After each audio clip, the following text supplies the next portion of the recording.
Hotep. Hey, this is Michael Imhotep. All right, everybody should be able to hear me.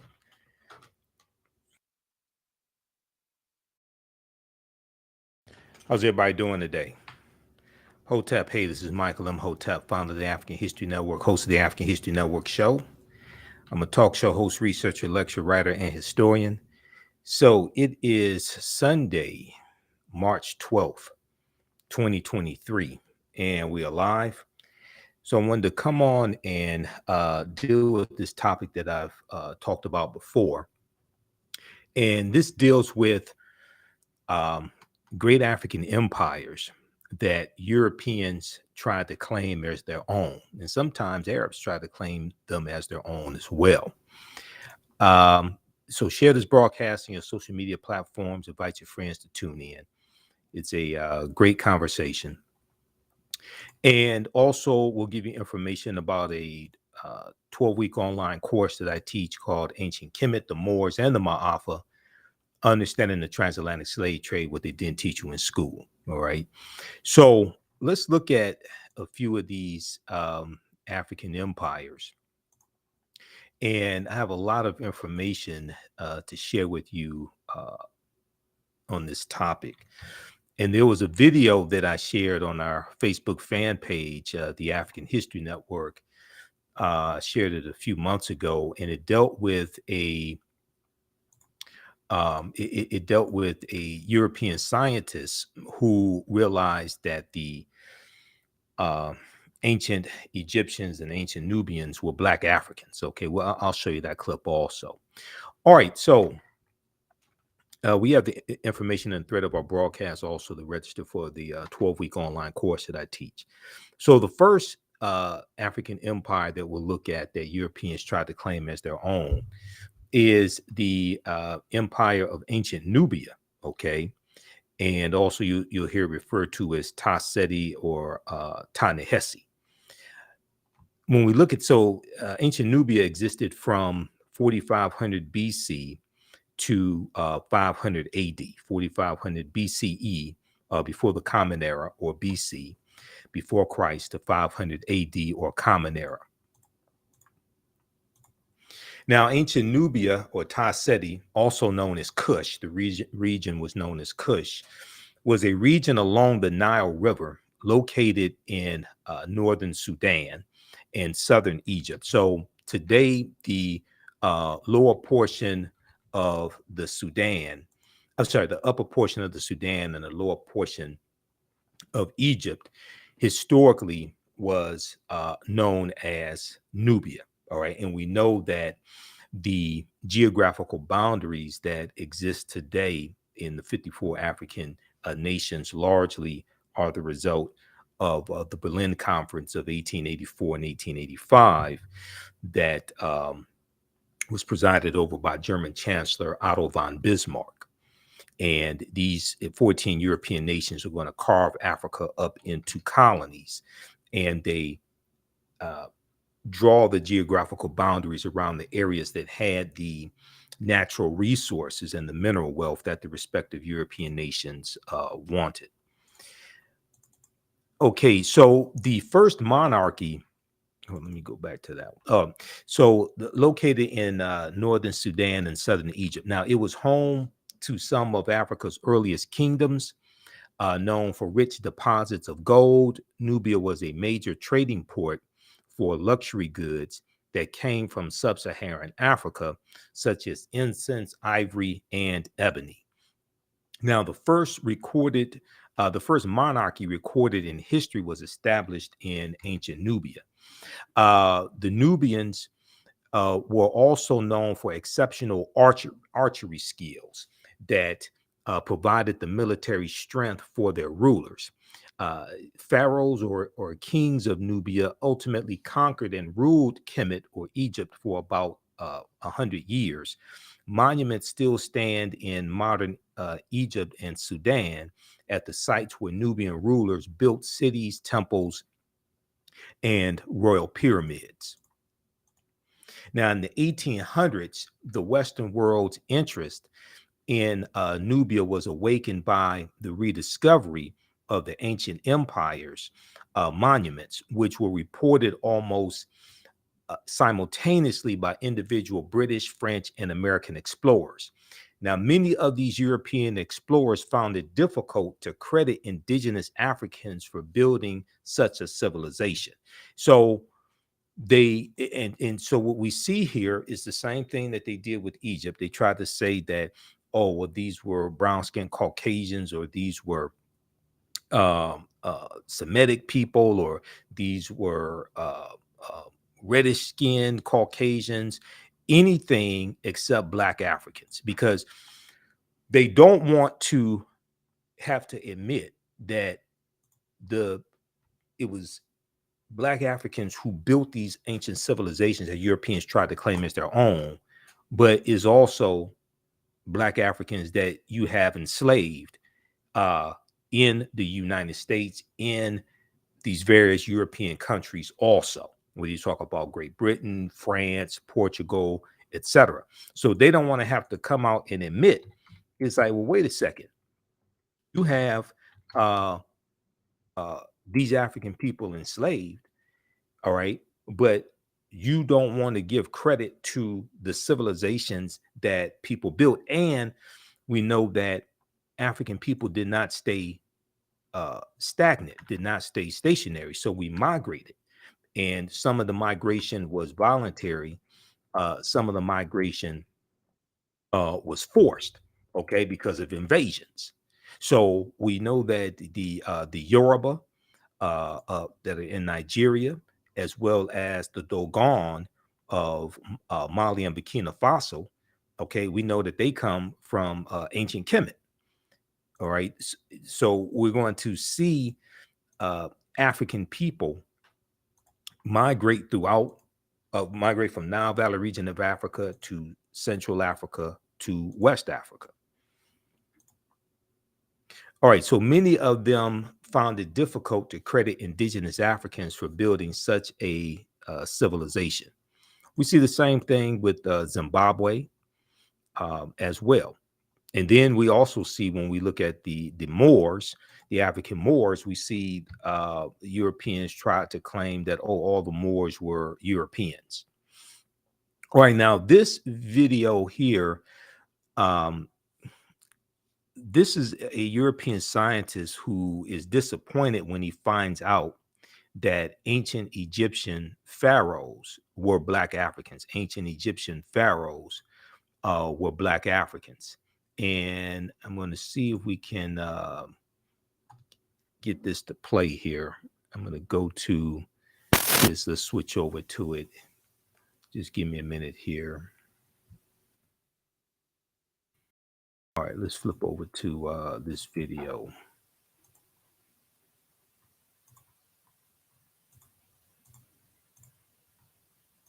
All right, let's.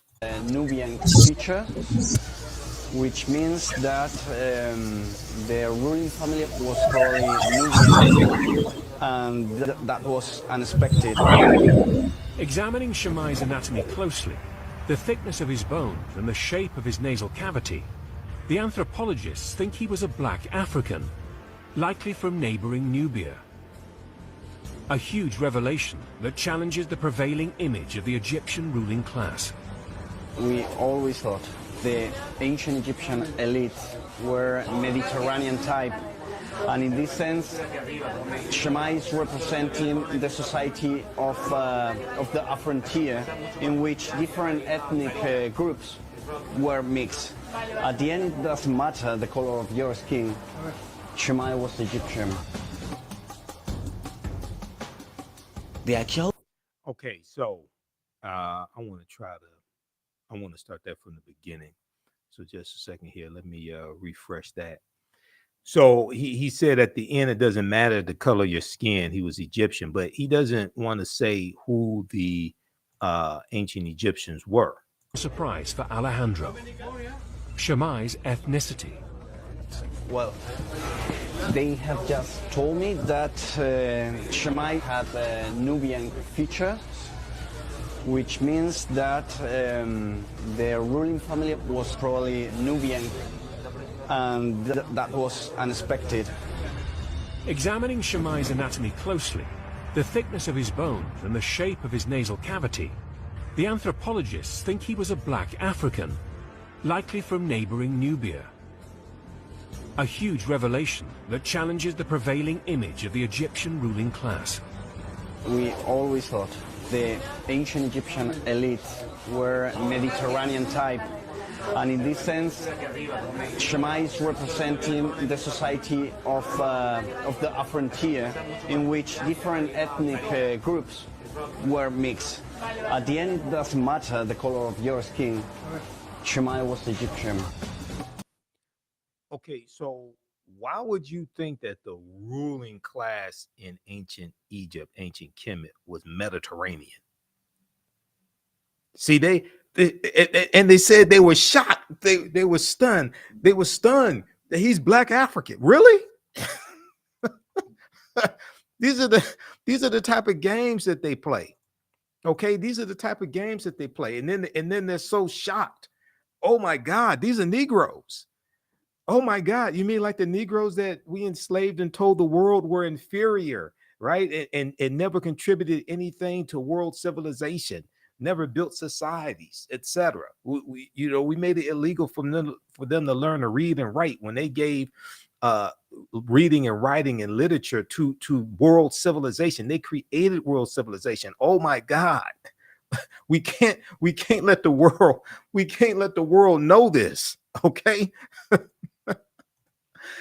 All right. Now, during the 1840s, German Egyptologist Carl Richard Lepsius, who lived from 1810 to 1884, asserted confidently that the Greek term Ethiopian, when referring to the ancient civilized people of Kush, did not apply to Negroes, but was used to describe reddish-skinned people closely related to the Egyptians who belonged to the Caucasian race. And when you read Nile Valley Contributions to Civilization by Tony Browder, which is one of the books that we use in the 12-week online course that I teach, Ancient Kemet, the Moors, and the Ma'afa, Understand the Transatlantic Slave Trade, what they didn't teach you in school. And our next class is Saturday, March 18th, okay, 2 p.m. Eastern Standard Time. Browder deals with some of the excuses that Europeans try to give to explain away the Africanity of ancient Egyptians, ancient Kemetic people, Nubians, things of this nature. Okay, they would do mental gymnastics to try to say, oh no, these were not Negroes. Okay, these were not sub-Saharan Africans. Okay, these were Mediterranean. They were Mediterranean, or they say the Greek term Ethiopian. And at one time, Ethiopia, all of Africa, at one time was referred to as Ethiopia. Okay, even when you study Greek mythology, and in high school I took a class on Greek mythology. Even when you study Greek mythology, they tell you that Zeus, who was the king of the gods in Greek mythology, they tell you Zeus came from Ethiopia. All right, so this is deep in their history, and then you look at where they get the knowledge from. When like the Greco-Roman soldiers, when they conquer ancient Kemet, they're going to learn from the ancient Egyptians, the ancient Kemetic people, and they're going to take the little bit of knowledge that they learn less than 10%. They're going to take the little bit of knowledge that they learned, they take it back to Greece and Rome, but they take it to other parts of the world. They also take it to Ireland as well. All right, let's continue. How's everybody doing? Give us a thumbs up, give us a heart, give us a like on this broadcast. All right. And in the thread of the broadcast, we have the information so you could register for the 12-week online course that I teach, Ancient Kemet, the Moors, and the Ma'afa. Understand the Transatlantic Slave Trade, what they didn't teach you in school. I teach that normally on Saturdays, 2 p.m. Eastern Standard Time. And then today, Sunday, March 12th at 4 p.m. Eastern Standard Time, we're doing a special session of my Sunday class, which is that class is Black Resistance Movements from the Haitian Revolution to the U.S. Civil War, Civil Rights Movement, the Black Power Movement, 1800 1968. We're doing a free class session of that course today at 4 p.m. Eastern Standard Time, because of daylight savings time is throwing my whole schedule off. So then I have to do my radio show tonight at 9 p.m. Eastern Standard Time. So you can register for today's class, 4 p.m. Eastern Standard Time at our online school. And we'll post a link here also so you can register for that as well. Okay. But we have it here in the thread of the broadcast. All right. Let's continue here.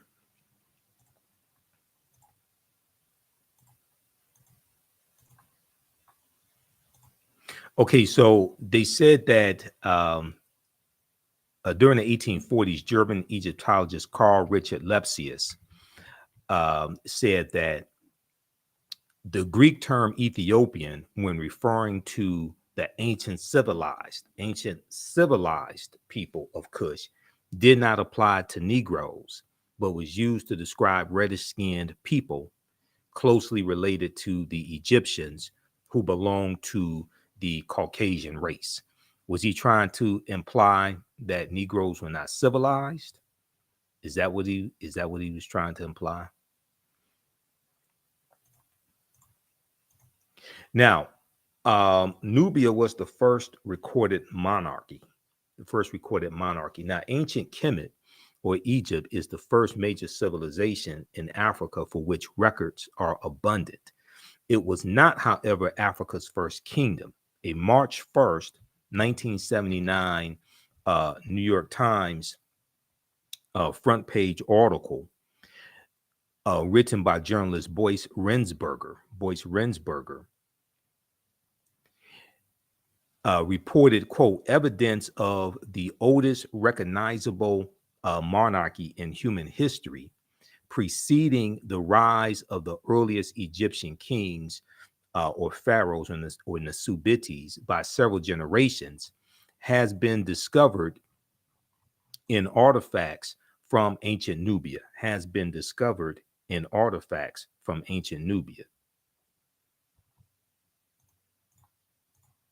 Now, the artifacts, including hundreds of fragments of pottery, stone vessels, and ceremonial objects, such as incense burners, were initially recovered from Custul, Qustul, cemetery by Keith C. Seale, Seele, a professor at the University of Chicago. Okay, now what is a monarchy? Right now, a monarchy is a political system based upon the undivided sovereignty or rule of a single person. So, like a king, could be a queen as well. All right. The term applies to states in which supreme authority is vested in the monarch, and who is an individual ruler who functions as the head of state. And who achieves his or her position through heredity, usually through heredity. Most monarchies allow only male succession from father to son. Okay. For more information, check out Britannica.com. They have some good basic information on what a monarchy is. Okay. And it's listed under monarchy. Now, ancient Nubian artifacts yield evidence of earliest monarchy. This was a March 1st, 1979 New York Times article. Okay. And in the article, it says, evidence of the oldest recognizable monarchy in human history, preceding the rise of the earliest Egyptian kings by several generations, has been discovered in artifacts from ancient Nubia in Africa. Until now, it had been assumed that at the time the ancient Nubian culture which existed in what is now northern Sudan and southern Egypt, had not advanced beyond a collection of scattered tribal clans and chiefdoms. The existence of rule by kings indicates a more advanced form of political organization. Okay, indicates a more advanced form of political organization in which many chiefdoms are united under a powerful and wealthier ruler. The discovery is expected to stimulate a new appraisal of the origins of civilization in Africa, raising the question of to what extent later Egyptian culture may have derived its advanced political structure from the Nubians. The various symbols of Nubian royalty that have been found are the same as those associated in latter times with Nasubites or pharaohs or Egyptian kings. So Nubia or Ta-Nehesi is the mother. Okay, Nubia or Ta-Nehesi is the mother, and the grandmother of ancient Kemet is Abyssinia or Ethiopia. All right, so all those civilizations are connected. You're dealing with Nile Valley region civilization. All right, give us a thumbs up, give us a heart, give us a like on this broadcast. Be sure to register for this 12-week online course that I teach, where we get deep into a lot of this information. It's called Ancient Kemet, the Moors, and the Ma'afa, Understanding the Transatlantic Slave Trade, what they didn't teach you in school.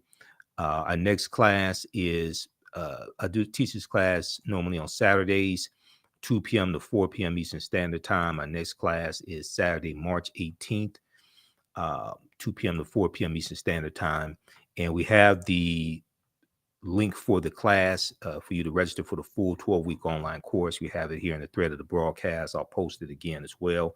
It's right on the homepage of our website, TheAfricanHistoryNetwork.com, TheAfricanHistoryNetwork.com. So we have information about our Sunday night radio show, 9 p.m. to 11 p.m. Eastern Standard Time. The African History Network show, PayPal, Cash App information. Then our 12-week online course. This class is on sale, $80, regular $130. Next class is Saturday, March 18th. And you can register for it. We do the sessions live.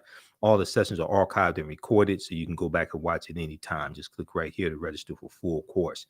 So if you missed our class on Saturday, May 11th, we had a great class Saturday, May 11th. As soon as you register, you can start watching that class, okay? And even a year from now, 2 years from now, you can go back and watch the entire course. So it doesn't, your access does not expire. On Sundays, normally 2 p.m. to 4 p.m. Eastern Standard Time, I teach Black resistance movements from the Haitian Revolution to the U.S. Civil War, U.S. Civil War, Civil Rights Movement, and Black Power Movement, 1800 to 1968. Okay, so our next class is going to be Sunday, March 12th. Special time, 4 p.m. to 6 p.m. Eastern Standard Time. We're starting later today because of daylight savings time. Okay, same structure for this class. You can register for that one as well. And today's class, we're going to give away a free class session. So we have the link here in the thread of the broadcast. You can register for the free class session, but you can also register for the full 12-week online course also.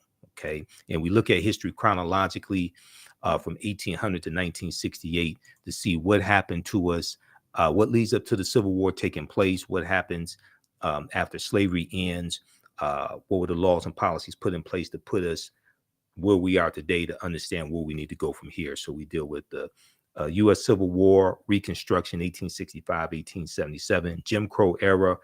We deal with the voter suppression tactics that were used in the South, Jim Crow era, World War I, World War II, Civil Rights Movement, Black Power Movement, and the Great Migration of 1915 to 1970. All right, so that is Black resistance movements. And when we look at this 1800 1968, that period of time, we highlight the Black resistance movements that were taking place during that period of time. And we know Black resistance movements is the 2023 annual theme for Black History Month. Okay, there's been an annual theme for Black History Month going back to 1928. Black resistance and Black resistance movements was the 2023 annual theme for Black History Month. Okay, so I'm going to post the we're going to post the link here so you register for today's free class session also. Let me put that here. And we'll do that at 4 p.m. Eastern Standard Time today.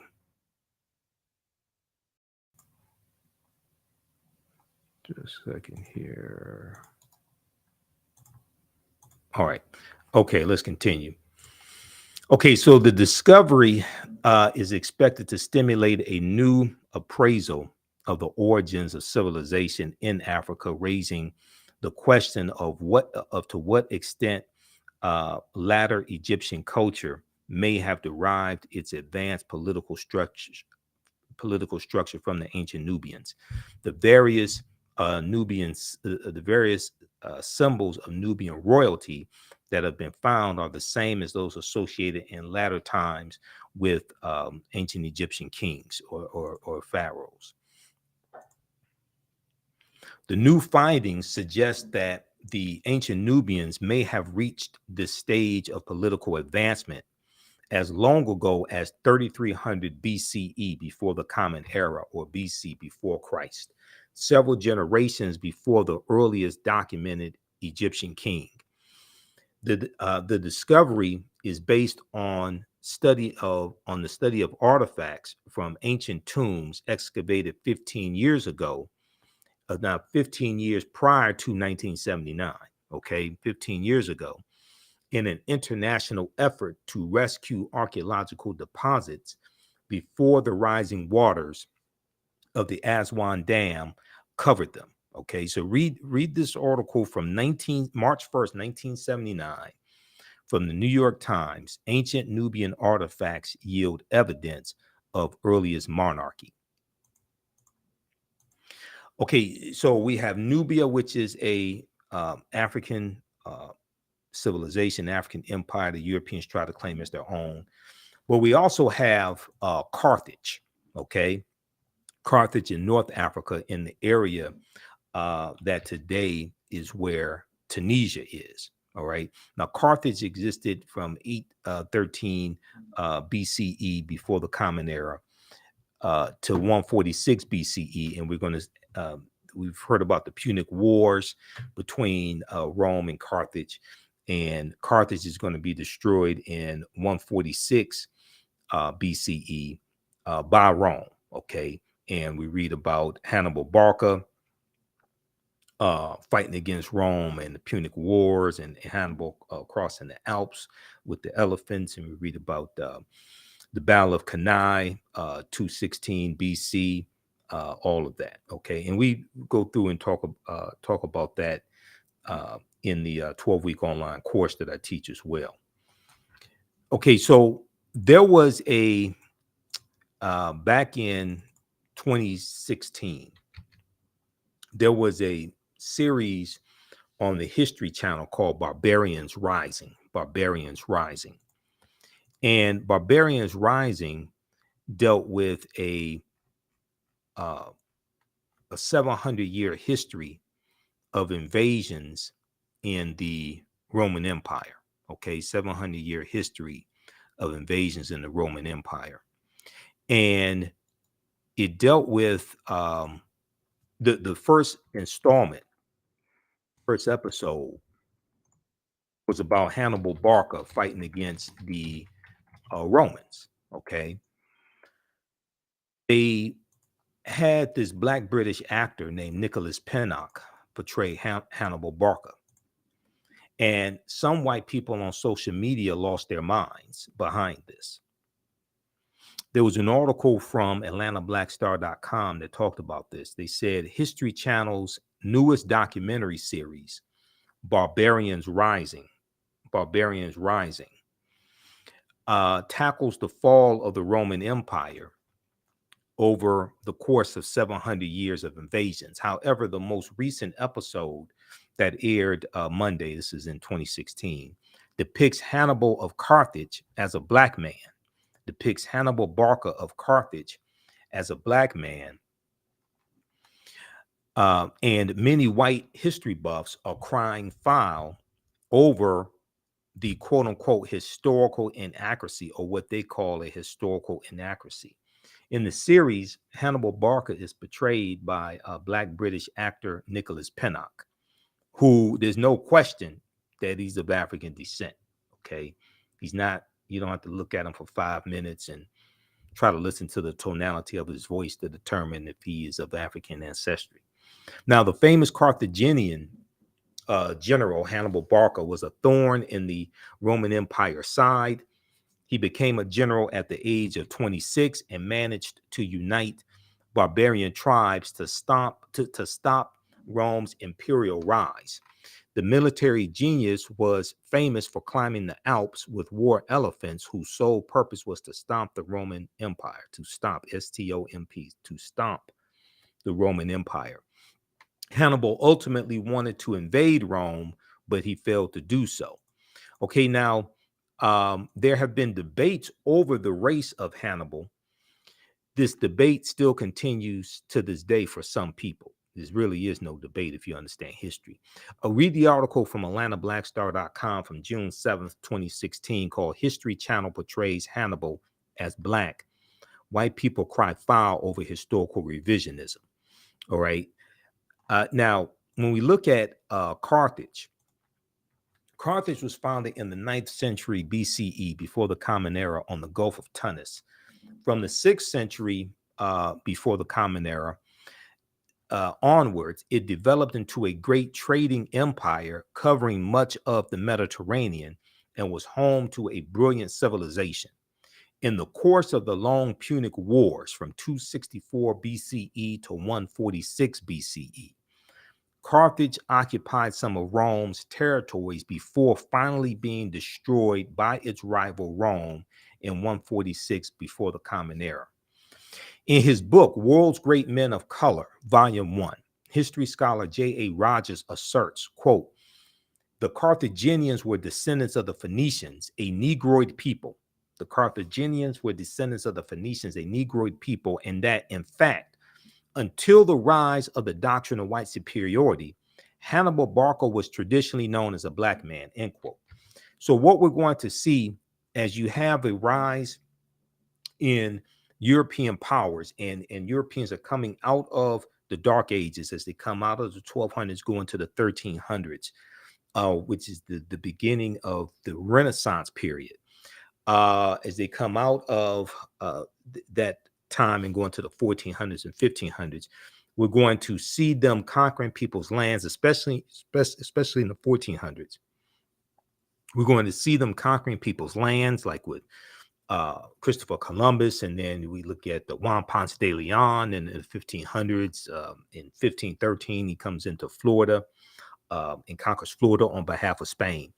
And Europeans start to enslave people, not just African people, but also Indians, Native Americans. They start to enslave them, extract mineral wealth out of those respective nations, and they start to rebuild Europe. As you have a rise in the dominance of European powers, you also have a rise in the dominance of the European phenotype. And a lot of mythological characters get reinterpreted as European that were originally African, and some historical characters, some historical personalities also get reinterpreted, and some historical people, groups of people, get reinterpreted as European that were historically African. And we're going to see this depicted in paintings. We know that Europeans were worshiping the Black Madonna and Child for hundreds of years all throughout Europe, okay?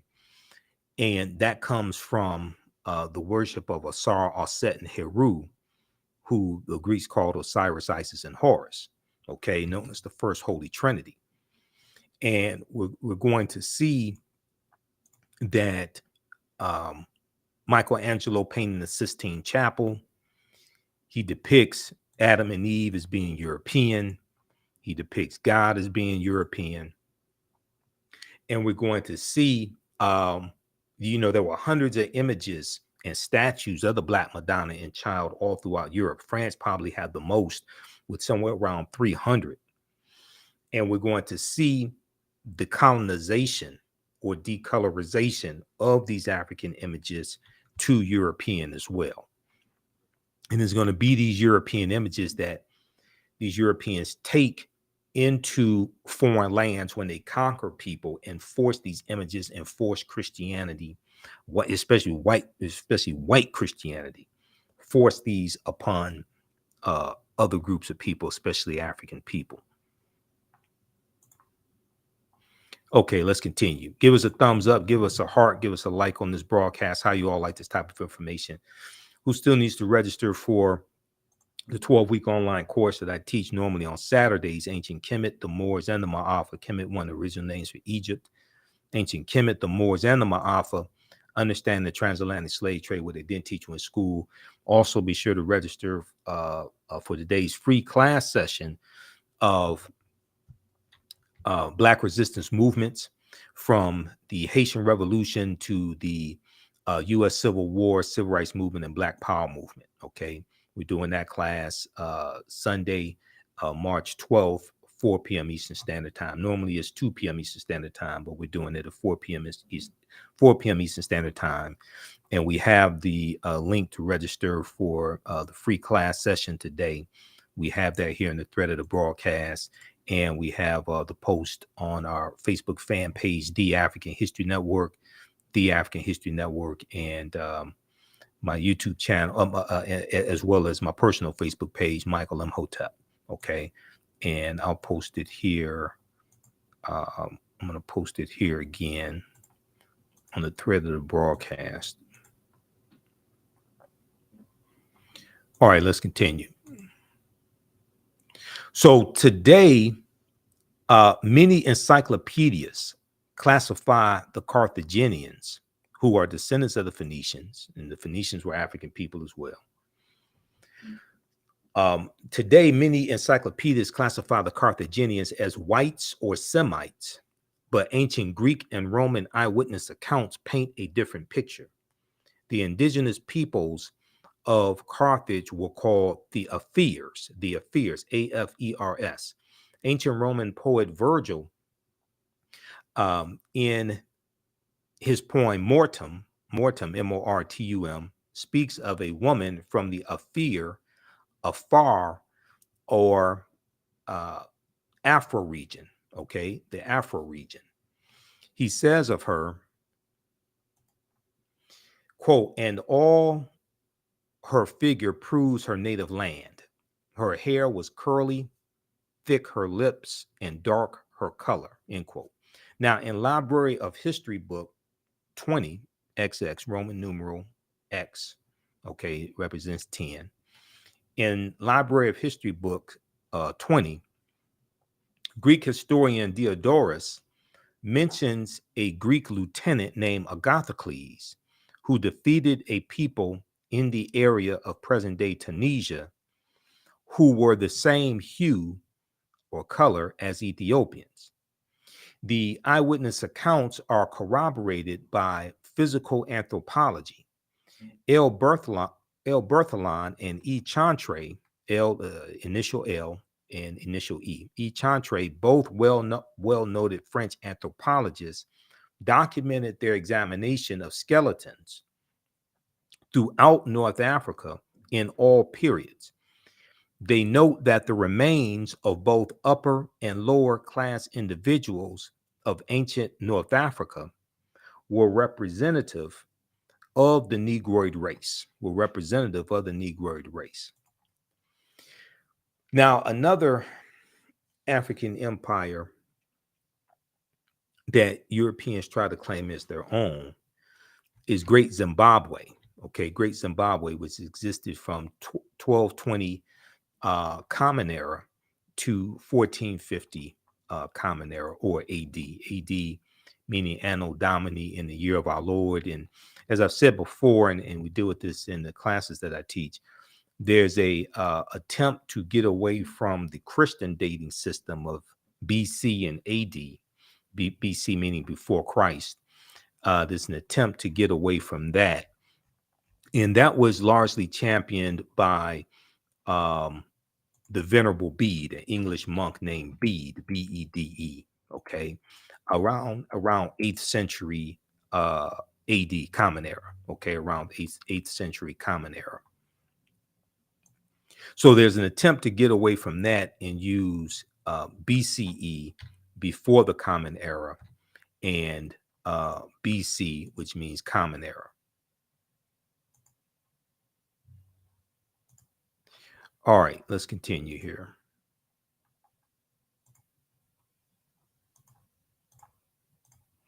Now, the civilization of Great Zimbabwe was one of the most significant civilizations during the medieval period. Great Zimbabwe is extraordinary because of the magnificent scale of its structure, the magnificent scale of its structure,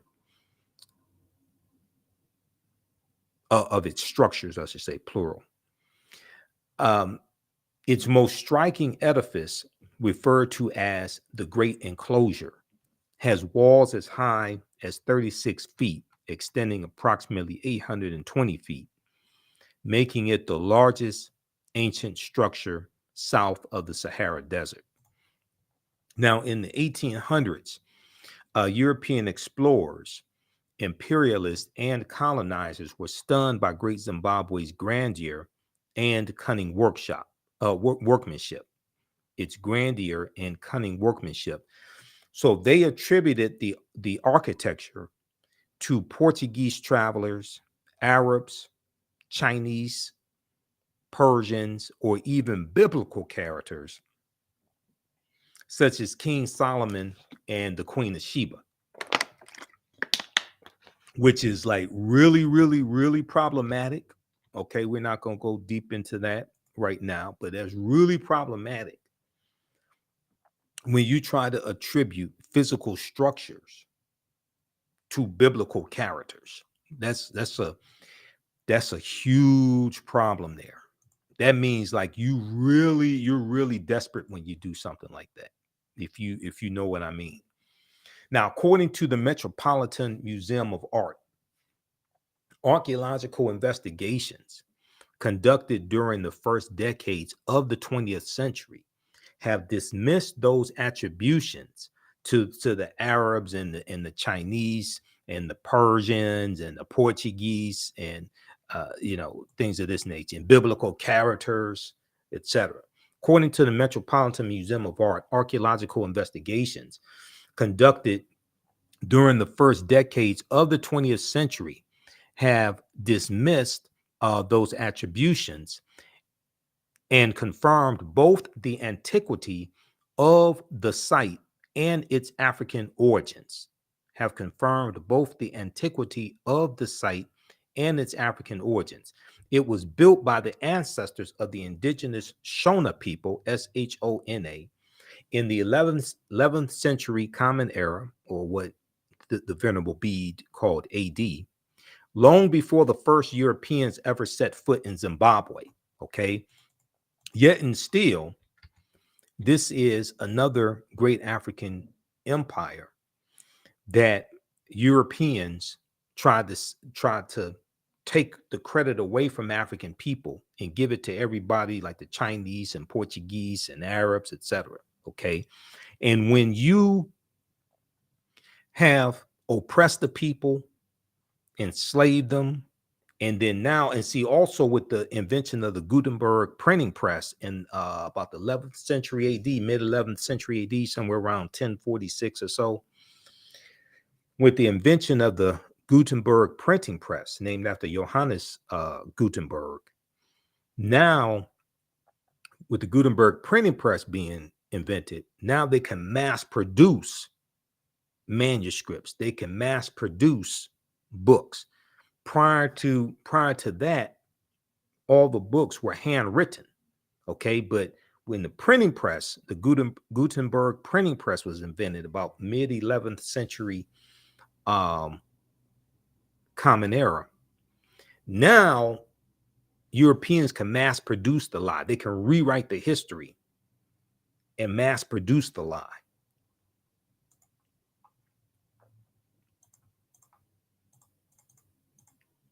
Okay, so another great African empire that Europeans try to claim, steal, and claim as their own, represent to the world as their own, was Numidia. Not Namibia, but Numidia, Numidia, which existed from 202 BCE, before the Common Era, to 46 BCE. Now, Numidia was another great Black Berber Libyan nation in northern Algeria during the time of the Romans and the Carthaginians. Okay, and Hannibal Barca, the Punic Wars, Carthage. Okay, because Carthage is not destroyed until 246. Until 146 BCE. Now, it began as a sovereign state and later alternated status between Roman province and Roman client state. It is considered to be the first major state in history of Algeria and the Berber world. Okay, it's considered to be the first major state in history, in the history of Algeria and the Berber world. Now, Numidia has also been classified by European and Arab historians as a Caucasian or Semitic built civilization. Now, in his classic book, The Destruction of Black Civilization by Dr. Chancellor Williams, and I have that book here in the office also, because we referenced that book in my 12-week online course, Ancient Kemet, the Moors, and the Ma'afa, Understanding the Transatlantic Slave Trade. Dr. Chancellor Williams declared that Libya was once so nearly all Black that to be called a Libyan meant that one was Black. That to be called a Libyan meant that one was Black. The Greek historian Herodotus, writing about Libya in his book Histories, book 4, stated, "One thing that I can add about this country, so far as one knows, it is inhabited by 4 races, and 4 only, of which 2 are indigenous and 2 are not. 2 are indigenous and 2 are not. The indigenous peoples are the Libyans and Ethiopians, the former occupying the northerly," which means the Libyans occupying the northerly, and the latter the more southerly parts, the Ethiopians occupying the more southerly parts. The immigrants are the Phoenicians and the Greeks. The immigrants are the Phoenicians and the Greeks. Now, one of the most, end quote. Now, one of the most famous Berber Moors of the Roman times was Massinissa. Okay, Massinissa, Massinissa, who was the king of Numidia. You're looking at he lived 238 BC to 148 BCE, 238 BCE to 148 BCE, and it's Massinissa who assisted the Romans against the Carthaginians during the Punic Wars. When you study the Punic Wars, and we deal with the Punic Wars in the course, we deal with Massinissa siding with the Romans against the Carthaginians, okay, to defeat the Carthaginians. Now, the coin depictions and statues of King Massinissa confirm without doubt that this great Berber leader and king of the Moors was phenotypically a Black African man with woolly hair, similar to the West African type. Suffix SYPHAX, king of the Massilians in Numidia, a contemporary and great rival of King Massinissa, was also depicted in his coinage as a phenotypically Black African.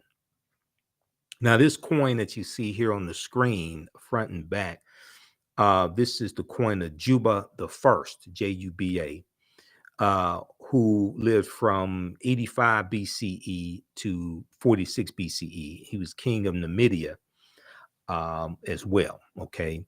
And Numidia is in present day Algeria and Tunisia in North Africa. Because once again, those geographical boundaries that we see today, those largely come from the Berlin Conference of 1884 and 1885.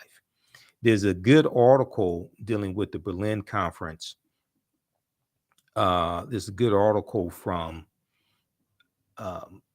thoughtco.com. Okay. And let me pull this up here. This deals with the Berlin Conference to divide Africa. The Berlin Conference to divide Africa.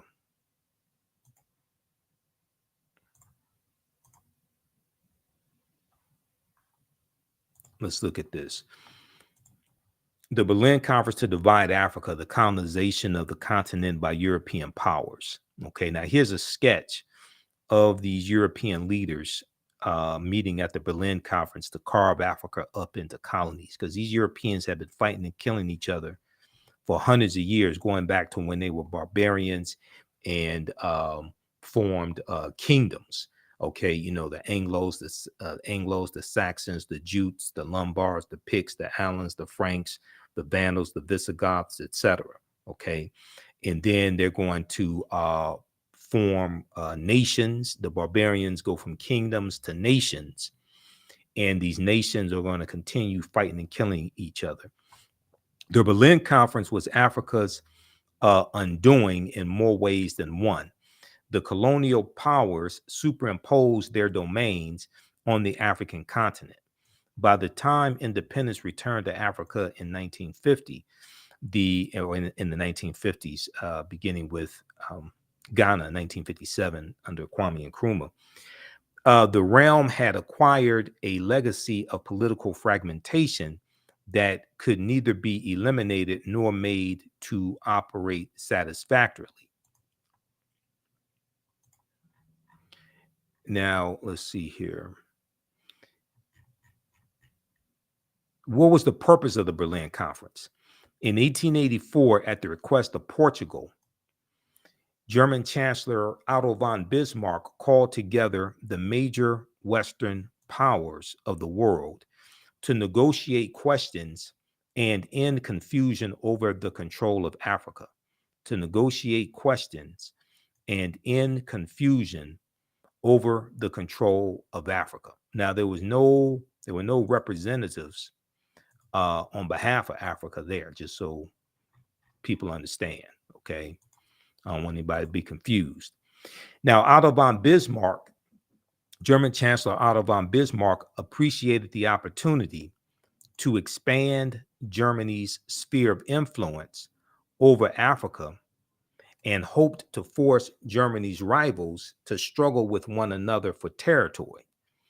At the time of the Berlin Conference, 80% of Africa remained under traditional and local control. What ultimately resulted was a hodgepodge of geometric boundaries that divided Africa into 50 irregular countries. Now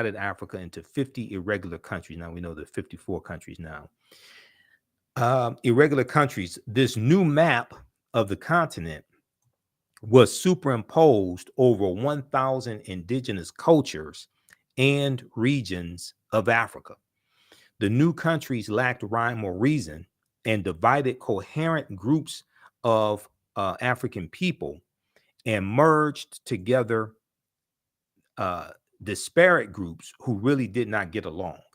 Okay, and it shows the map here of Africa, and it shows the different regions that these respective European nations got. Okay, read the rest of this article from thoughtco.com. The Berlin Conference to Divide Africa. The Berlin Conference to Divide Africa. All right, let's continue here. So the last African empire that we'll discuss that Europeans lied to the world and tried to claim as their own, tried to steal the credit from African people is Axum.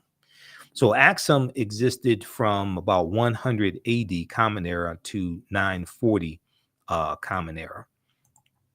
So the kingdom of Axum was a powerful Ethiopian Eritrean empire located in northern Ethiopia and Eritrea.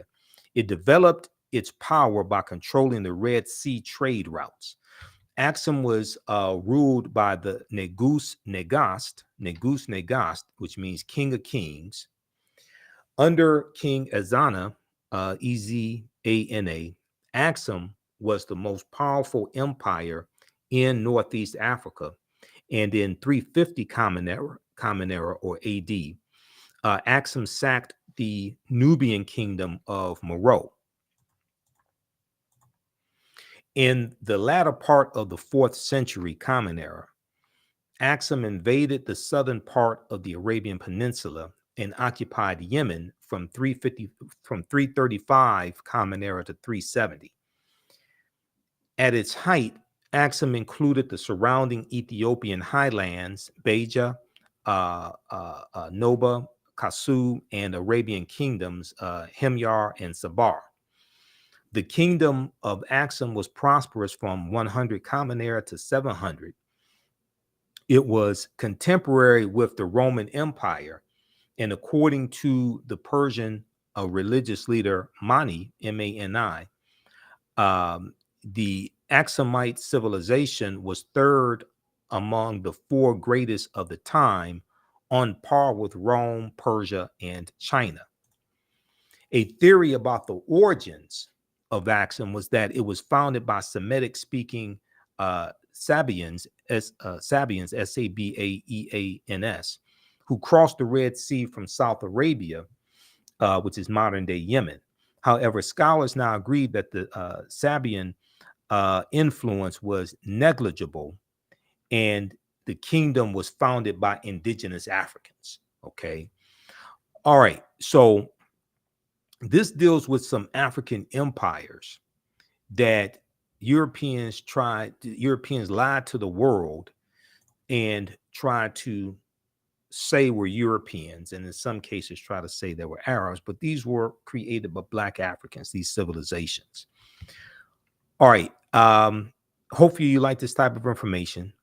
And there was a article from AtlantaBlackStar.com also called Ancient African Empires Besides Egypt that Europeans and Arabs tried to claim as their own, that you can check out for more information as well. Okay.